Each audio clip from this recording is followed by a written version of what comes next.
place between 9 a.m. and 10 a.m. Events occur.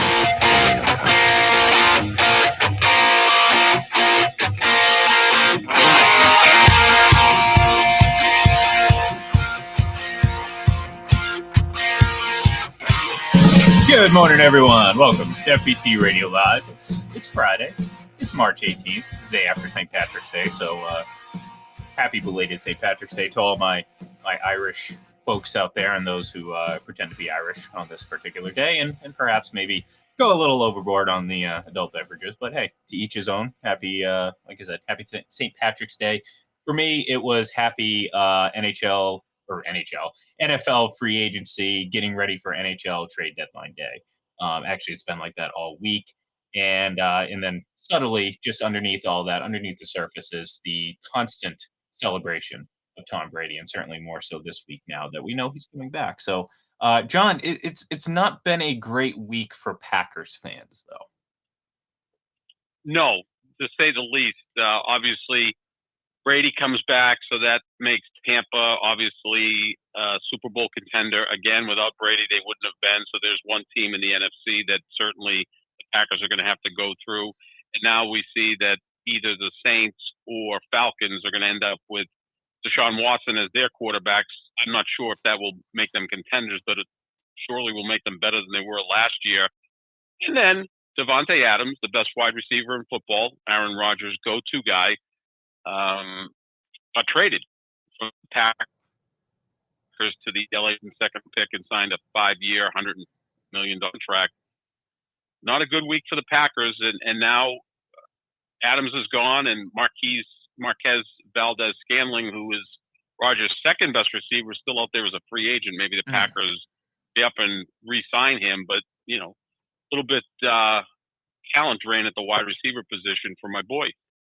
Well, and look, I mean, I agree with you. Best receiver in football. I know people are talking about Cooper, a phenomenal season, but look, Davante Adams has 2,900 plus yards in his last 30 games. Like that's absurd. He's averaging 100 yards receiving a game over the course of essentially 2 seasons of football. Not to mention 29 touchdowns and 200 some odd receptions over those 2 seasons. So, the guy's been doing it consistently. And look, we talked earlier in the week about the Packers, and we said we still thought they were a really good team, certainly in the NFC. And, prior to Brady's return, we thought, yeah, I mean, this team, maybe the Rams, kind of give them trouble, but I mean, they have a clear shot to a Super Bowl in that conference. And now we're looking at it. And even then, John, we said this team did not improve. It's kind of like Kansas City in the AFC. They're still a good team, but they did not improve, and everyone else improved around them. Now they've actually taken a step back. So in what was, I thought, the perfect situation for Rodgers and the Packers to win a Super Bowl over the last 2 seasons, that was the perfect situation. Now, you haven't made any sort of you haven't made your team better, and you could argue now with even with assuming they're going to go out and sign receivers. I mean, that's obvious. It's March. There's names out there, but no matter who you get, John, it's going to be a downgrade.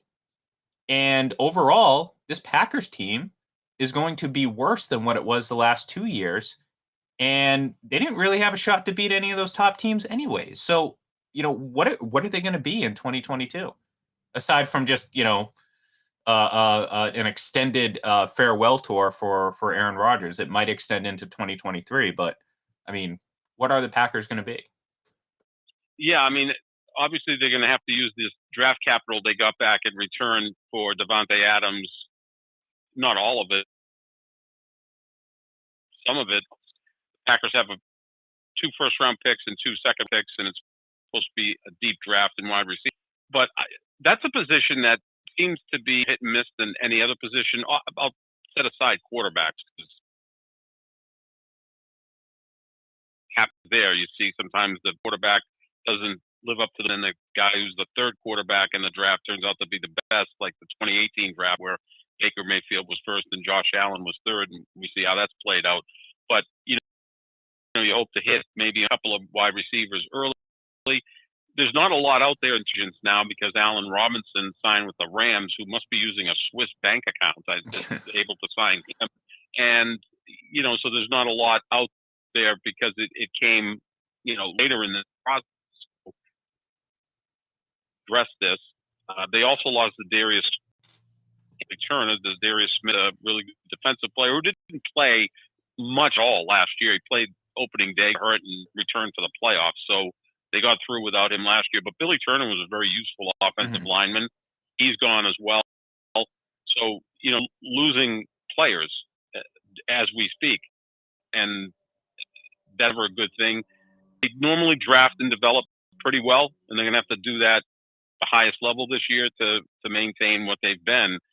Losing Davante Adams is a major blow because this guy I felt is the best receiver in football because he's doing this for a long period of time. I mean, he was drafted in 14, and within his second year, you could see that this guy was a special talent, and it just continually went out there and put up the numbers. He's a guy that can run every route. He's not a diva wide receiver. He's tough. He'll do whatever's necessary. Now he's a Raider. Yeah, and look, I mean, good for him. I mean, I know a lot of people are taking, and I'm not going to do this, John. I'm not going to do this. I'm not going to take a pot shot at Aaron Rodgers. I do enough of that already. But look, I mean, the guy ended up going to a team. He grew up in the Bay Area, so obviously he's a Oakland, Raiders fan from when he was growing up. Derek Carr was his college quarterback, so there's a lot of connections there. And look, I mean, who the hell wouldn't want to be in Vegas as opposed to Green Bay, Wisconsin? I mean, let's be honest. That's the one thing I did agree with when Aaron Rodgers was talking about his, doing his speech last year about, no one wants to come to Green Bay for Green Bay. Well, yeah, I want to go to Green Bay and stay there willingly. I'd have to be held against my will and at least paid quite a bit of money. So, but I do find it not odd or I don't know. Because again, I don't want to make this seem like I'm planting seeds of tension, but like I was just surprised that Davante Adams just didn't have more of a willingness to stick around with Rodgers, and who knows? Maybe he knows that Rodgers only has a year or two left, and big picture wise, Davante Adams, yeah, you get a year. What else? And as far as the reporting goes, it seems as though the Packers were willing to meet the contract numbers, or at least come very close or be in that same range. But Davante Adams had just made up his mind that he was going elsewhere. So when it comes to the little subtleties between Brady and Rodgers, I will take that up as a win for Brady, because you see guys bending over backwards to come back to Tampa to go play with the guy. And again, I don't think this has anything to do with Rodgers specifically. Like I laid out before, this is more about, okay, Vegas versus Green Bay. Las Vegas's future, as crazy as it sounds, might seem a little bit more shiny as opposed to Green Bay, who's really got a lot of uncertainty heading into the future, especially. And I know everyone's celebrating that Rodgers contract. That's going to hurt them in a few years. I know there's this movement and this notion that, oh, you can play around with the cap. Look at what the Rams are doing. Look, I know it's popular and people roll their eyes when say it, but eventually the bill comes due. It does. I mean, sometimes you can skirt that, you can push it back, you can get creative. Yeah, maybe you can convince someone to take a pay cut. I mean, if everyone agreed to take a pay cut, then yeah, it wouldn't be a problem. But not every day you're going to come around. Not everyone's going to sit there and willingly take a pay cut or willingly sacrifice something here. Eventually, you're going to have to make hard decisions. And people are pointing to the Saints saying, "Look, they cleared up all this space." Well, guess what, John? That team right now sucks. They don't have a quarterback. They have a brand new head coach. I have no earthly idea what they're doing. And if they don't land Deshaun Watson, well, guess what? How great was all that spending? Because basically, you won a Super Bowl with Drew Brees in 2009, continually started to spend in the middle portion of that last 10 years or so, and then push money back, and now you're in cap hell. I mean, I understand folks are like, oh, look, the cap doesn't really matter. You can manipulate it. Yes, there's ways to move it around. You can get creative. You can figure out solutions, but ultimately, it doesn't go away. and Aaron Rodgers has a cap hit that's going to reach north of 40 million in what could ultimately be dead money era for them. So basically, Green Bay is going to pay a lot of money for Aaron Rodgers, and he won't even be on the team. And eventually, that's going to happen. So the transition away from Aaron Rodgers into the new era for Green Bay, it's going to be a little rocky. It's going to be a little rocky. Oh, yeah. It sure will. And the cap continues to go up, especially TV money. And also, you've got the gambling money is going to start hitting over the next few years. So it's at 208 right now. It'll probably be 220 next year and 240 the following year. So that gives teams a little bit of breathing room. But again, when a huge amount of money that else you have to do, but you can kind of maneuver around that. It's the teams that have quarterbacks on that rookie deal that have a lot of flexibility, whether it be Patriots, the Chargers, the Bengals. They can go ahead and sign free agents because they have more money available to them, and they can add pieces because they've got that extra room that they're not paying a quarterback. Well, think about this. I mean, think about the teams that spend recklessly and kind of the teams that we think of. We think of the Saints, we think of the Rams, obviously, because of just how they use draft picks and everything like that. But, between those two teams over the past 10, 15 years, you have one Super Bowl. Well, I'm sorry, technically two, because if I include 15 years, then yes, the Saints Super Bowl is in that. So outside of that, though, what constitutes success? The Saints, did the Saints have success, comparable to like what we deem as true success in the NFL, which is continually competing for championships? No, they didn't. Well, they continually competed. I mean, they competed for division titles. They weren't in, they had what, 2 NFC championship game appearances? Yeah, they lost to the Rams. To me, I mean, that's okay, great. I mean, the Jets had 2 AFC championship game appearances. You know what I mean? Like, I don't see that as a success enough to justify reckless spending. And the way people are saying it now is like, oh, well, look, now they have $28 million in cap space. Well, great. Awesome. What have they done over the last 10 years? Well, if you're judging success, it's essentially Tom Brady and then other teams. Well, no, right? not even that, John. I mean, just like consistently compete. Like, that Saints team, like, with all the spending they did, they had 3 consecutive seasons of 7-9. And other seasons where it's like they were kind of middling 500 teams, and then they'd have a 13-3 season, and then maybe they stumble. So to me, that's way too inconsistent to sit there and say, look, what the Saints are doing, look, you can do whatever you want with the salary cap. Like to me, I'm like, okay, if you want to be the Saints, and it's like, if you ask any Saints fan right now, are they, what does this team look like? They are literally gambling and hoping to God that they end up getting Deshaun Watson. Because if not, like, what are they going to do? Are they going to roll back Jameis Winston? I mean, that's a fine option, but that might be your best option, and that's not a great best option. Let me just put it that way. No, I mean, maybe you're looking at the Pittsburgh Steelers, who under Mike Tomlin have never had a losing season and qualified for the playoffs roughly 80% of the time since he's been there. But they haven't been back to a Super Bowl. But but they in no way ever. But look at how they run their franchise, though. Well, they draft well. They draft well, but they don't recklessly spend. I mean, they make very prudent moves, and that's what the Patriots do. Like, obviously, the Patriots had money to spend last year just because of, again, kind of their, at times they've had to push money into the future. Obviously, that happened with Brady, and eventually, like I said, they ended up footing the bill. But relative to what the Saints have done, the toll that it took on the Patriots was relatively minor. Like that's what you're supposed to do as a franchise, and the Patriots basically did that at the very tail end of their run, just to extend it a couple more years and maybe squeeze an extra Super Bowl out of it. What the Saints are doing, they haven't, like I said, they haven't even really competed in years. I mean, they were in the NFC Championship game a few years back, and who knows what would have happened there, but they lost that game. And outside of that, few division titles here, couple nice regular season moments there, passing records for Drew Brees, but ultimately a team that was constantly trying to stay ahead of the cap. I mean, how long have we been talking about the Saints trying to, it's almost like running a Ponzi scheme. You gotta stay ahead of it before it just comes collapsing on you. And they've had to restructure contracts, and like you think like, oh, look at how great they're managing it. No, it's like they're just making sure that these decisions don't come back to royally bite them. So that energy that they're using to redo all these contracts and get creative and do this and do that could be spent in actually evaluating and growing that team, like some of the better franchises in the league do. And that's kind of like my thing, because like I look at the Rams, like I think they have plenty of talent. I think they're going to be one of those definitely flashy teams, but I just don't see a lot of sustainability with that team. You know what I mean?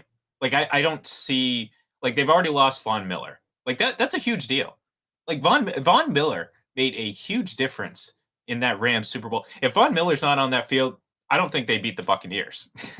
Let's put it that way. Yeah. So he was, he's yeah. a great player. He's a great play. He's a great player, but I don't see that sustainability from the Rams. So if you want to point to the Rams and say, oh, look at how they did it. Well, good for them. The opportunity to acquire a franchise quarterback like Matt Stafford doesn't come around every so often.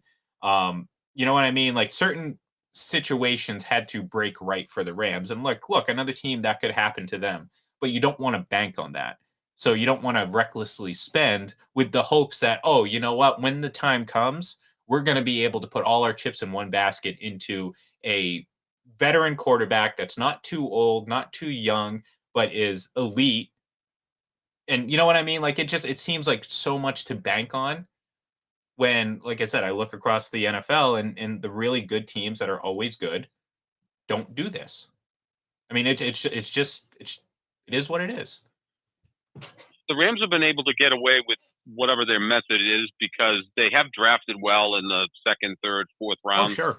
And they've had talent there. So that's something that they can hang their hat on, especially when you look at this year's draft where it's supposed to be very deep. It's not extraordinarily talented in the first round, but it's deep. So, this is where you may be able to hit on some later round picks and build your roster. So they've been able to be pretty good at that.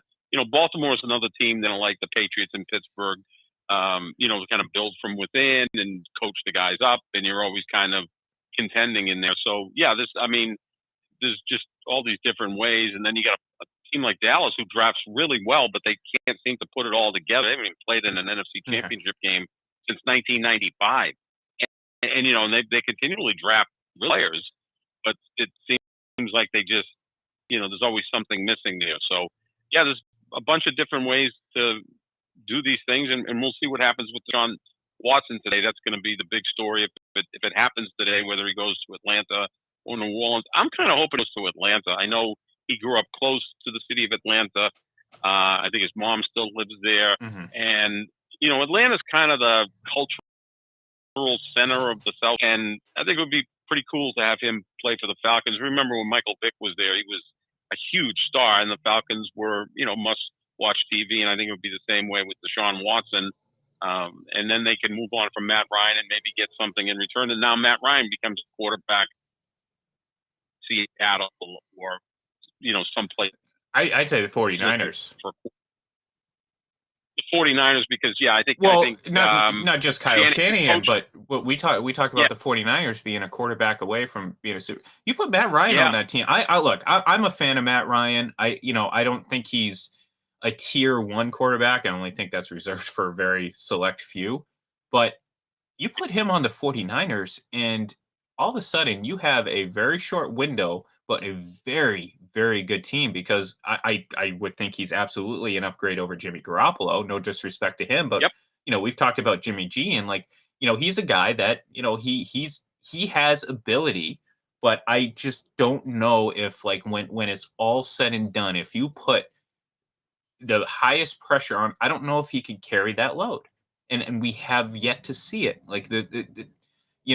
There's something special about him. Like, he wins games, and there's something to be said about that. And you can't, like I said, and I beat this drum continuously, you cannot quantify every single aspect of what it takes to be a quarterback.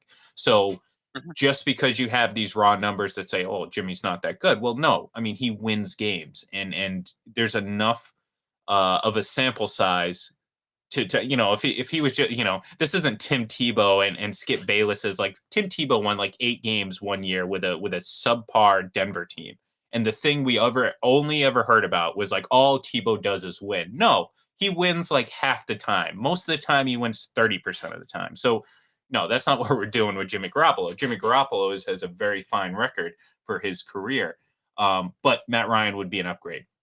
You put him on that offense with Debo Samuel, with and on top of having the defense that they have, that's a Super Bowl contender, especially in a somewhat weakened NFC West now that Russell Wilson's out of Seattle. And I don't really honestly don't think too much of the Cardinals. I think they're going to have a very very bad season. You like the only thing that's kept the Cardinals from having bad seasons is having great starts the last couple years. I don't think they're going to Mhm. have that this year. So put two and two together. Yeah, no, I think that makes a lot of sense. And Matt Ryan with the 49ers, we know the connection with Kyle Shanahan, and it would be an upgrade over Jimmy Garoppolo. On maybe 2 years, Trey Lance continues to mature and learn the position. And that's exactly it right there. For 2 years for Matt Ryan, that's only Aaron Rodgers sat for 3 years. So that would be Right. 3 years for Trey Lance. And look, I mean, I don't know much about the kid. I mean, I don't follow the 49ers. I'm not in it day to day, but I've seen people on both sides of the fence when it comes to Trey Lance, which tells me we don't really know what he is one way or the other. So maybe a couple more years learning under a veteran would do him well. So He didn't even play in 2020, or he played one game because oh the team yeah, he didn't play. played he played Oh, a few snaps. He like threw a touchdown his first like pass. So like that yeah, yeah. minimally in 2020 because of COVID, because the program was shut down. And even the games he's played in, he averaged like 20 passes per game. It's not like it was more of a run offense. So Mhm. he's very raw. So yeah, Matt Ryan, that's a great idea. Matt Ryan to the 49ers, provided, of course, that Deshaun Watson ends up in Atlanta. Yeah, and well, I think it's going to happen. You mentioned his connection to Atlanta. Obviously, he has it's well documented now, but a pretty well documented good relationship with Arthur Blank, obviously the owner of the Falcons. So a lot of these things make sense. We saw very briefly Kyle Pitts tweet something about it getting scary in Atlanta. Now, again, you can surmise the type of responses you got to that tweet, given it's the internet and it's pretty ruthless. But I don't believe for 1 second, and he said this after he deleted and retweeted, that it was about Corey Webster. I'm sorry. If it was about the Corey Webster signing, you're not going to delete that tweet. So clearly, I think this situation is in the works. It's complicated because, again, like you mentioned, it has to do with Matt Ryan. Like, Matt Ryan is a big, part of this whole situation. And we know that they pushed back, I believe, the deadline to whatever it is. They have until Tuesday to kind of renegotiate his guaranteed salary payment, which again is just giving them more time to negotiate this whole situation. Which I kind in a way I kind of not feel bad for Matt Ryan. Obviously, he's a guy that I think really very well represented the Atlanta Falcons for so many years. But this could also open up a big opportunity for him to, again, like I said, if he goes to the NFC West and he goes and quarterbacks the 49ers, well, no, that's a pretty darn good team right there. If he goes to, say, Indianapolis, maybe he goes to the Dome. All of a sudden, you have a guy in Indianapolis who, pretty good team around him, a nice coach. Maybe he goes to the playoffs in a fairly weak AFC South. So, yeah, it's going to be interesting to see how this plays out. I'd imagine that we're gonna probably get that news today. I mean, it seems like that's where we're trending. If it starts to drag on a little bit, that's when I'd start to wonder if it's actually ever going to get done. But I do think it's going to end up getting done today, which means you'll see me on here in an impromptu broadcast at some point this afternoon. There you go. Yeah, hey, gotta do what I got to do. And by the way, Kyle Pitts and Deshaun Watson have the same agent. Yes, yeah, that's another very important detail in all of this. So it kind of, again, lends to the credibility that maybe Kyle Pitts knows a little bit more than he's letting on. Certainly more than what he said afterwards, saying that tweet was about Corey Webster. Yeah, I call BS on that. Okay, that is, I don't believe that for a second. But yeah, it's been an absolutely unbelievable 5 days in the NFL, and not even a full 5 days. I mean, again, it's hard to think that it was Sunday evening, not even Sunday morning, but Sunday evening when Tom Brady announced his return, and everything that's transpired since then, including a lot of the moves the Buccaneers made. Now they made another move today, John. I don't know if you saw it, but old friend Logan Ryan, recently released by the Giants, is going to Tampa. And look, that might put an end to my thought that maybe they were after the Honey Badger, but this is a really good signing for a team that's clearly shifted. Not that they have a lot of high character guys on that team, but obviously dealing with the Antonio Browns of the world, I think never again. Never again. You look at some of the guys they brought. They're bringing Russell Gage, very good receiver, very good head on him.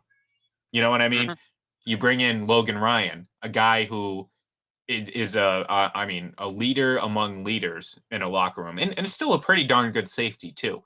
So you look at what they're doing. Obviously, Brady coming back. You bring back Carlton Davis.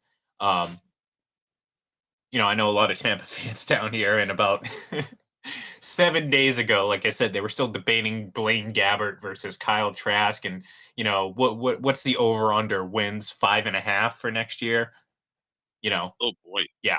Now it's a little bit different, John. It's a little bit different. And even if the Falcons acquire Deshaun Watson, they're still it's still a long-term move for the Falcons, especially. This isn't we get our quarterback. They have a quarterback. You know what I mean? They have a lot of other work to do outside of the quarterback position. But what this move does is obviously set them up for a little bit longer future, because obviously Matt Ryan, 37, I believe, will be 38 by the start of the season, maybe 36, 30, either way, late 30s. Deshaun Watson, 26. So, you know what I mean? It's like which quarterback are you going to have for the next 10 years? Well, if Brady's up there, I'm going to say Brady every time, because I don't care if it's just the one out of 10 years, you're going to have a good shot. But, obviously you're going to take, if you have two elite quarterbacks, one of which is 10, 11 years younger, and you're thinking about 10 years in the future, well, obviously you're going to probably lean towards the younger quarterback. And I think that's what Atlanta is seeing right now. And look, like I said, with the Matt Stafford situation, not too often do you get this type of opportunity as a team, to acquire a veteran quarterback who many believe is on the cusp of being elite. So, good for Atlanta for deciding, like, hey, you know what? This is a move we have to make. And it's for the better of the franchise. No disrespect to Matt Ryan, but this team is going to take a little while to get back to, championship contendership. And you know what? It might not be in the time frame in which Matt Ryan has left in the NFL. So,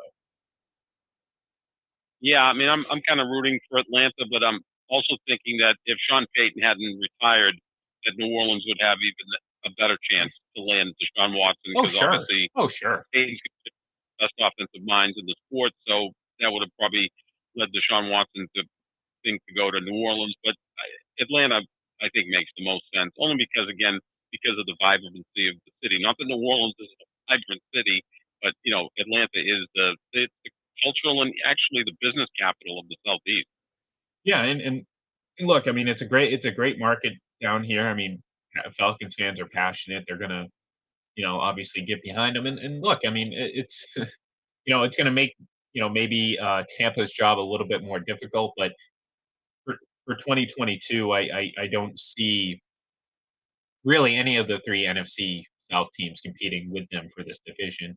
But like I said, you're Atlanta, you're looking at it as, well, in 2 years. I mean, they hope Tom Brady's retired. I mean, again, who knows? Maybe this just sparks another 5-year run for Brady. He realized 40 days was more than enough retirement for his lifetime, and he ends up playing another 4 years. Highly unlikely, but you never know.